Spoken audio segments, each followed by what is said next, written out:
بن امیہ نے بیان کیا، کہا کہ مجھ سے عبادہ بن صامت نے بیان کیا کہ نبی کریم صلی اللہ علیہ وسلم نے فرمایا، جو شخص رات کو بیدار ہو کر یہ دعا پڑھے۔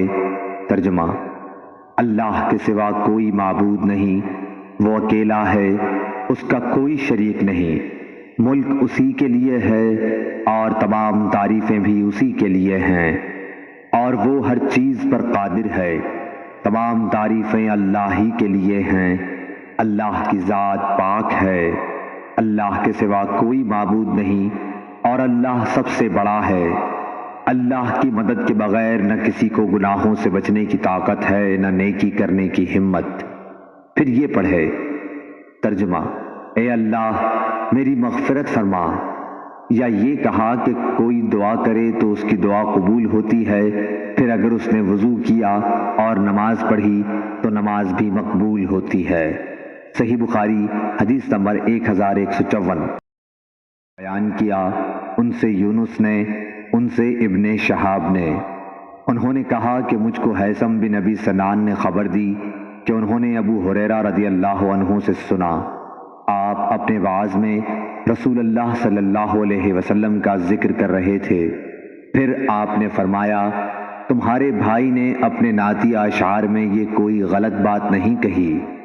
آپ کی مراد عبداللہ بن رواحہ رضی اللہ عنہ اور ان کے اشعار سے تھی، جن کا ترجمہ یہ ہے: ہم میں اللہ کے رسول موجود ہیں جو اس کی کتاب اس وقت ہمیں سناتے ہیں جب فجر طلوع ہوتی ہے۔ ہم تو اندھے تھے، آپ صلی اللہ علیہ وسلم نے ہمیں گمراہی سے نکال کر صحیح راستہ دکھایا۔ ان کی باتیں اس قدر یقینی ہیں جو ہمارے دلوں کے اندر جا کر بیٹھ جاتی ہیں، اور جو کچھ آپ صلی اللہ علیہ وسلم نے فرمایا وہ ضرور واقع ہوگا۔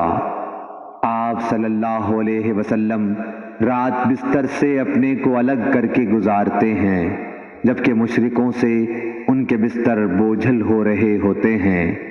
یونس کی طرح اس حدیث کو عقیل نے بھی ظاہری سے روایت کیا، اور زبیدی نے یوں کہا، سعید بن مسیب اور اعراج سے انہوں نے حضرت ابو ہریرہ رضی اللہ عنہ سے۔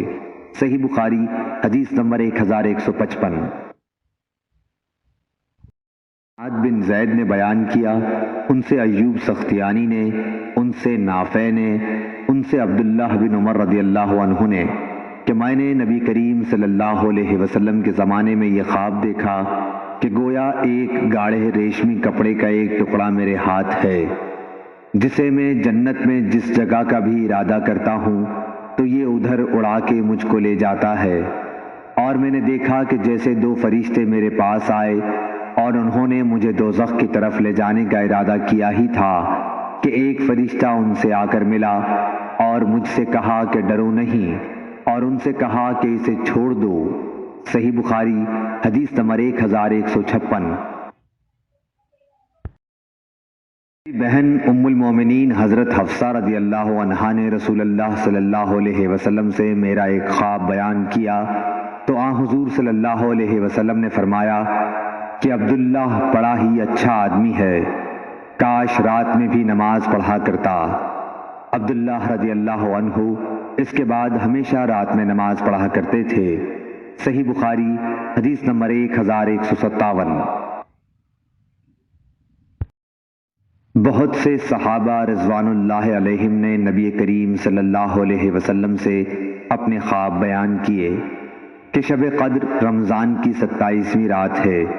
اس پر نبی کریم صلی اللہ علیہ وسلم نے فرمایا کہ میں دیکھ رہا ہوں کہ تم سب کے خواب رمضان کی آخری عشرے میں شب قدر کے ہونے پر متفق ہو گئے ہیں، اس لیے جسے شب قدر کی تلاش ہو وہ رمضان کے آخری عشرے میں ڈھونڈے۔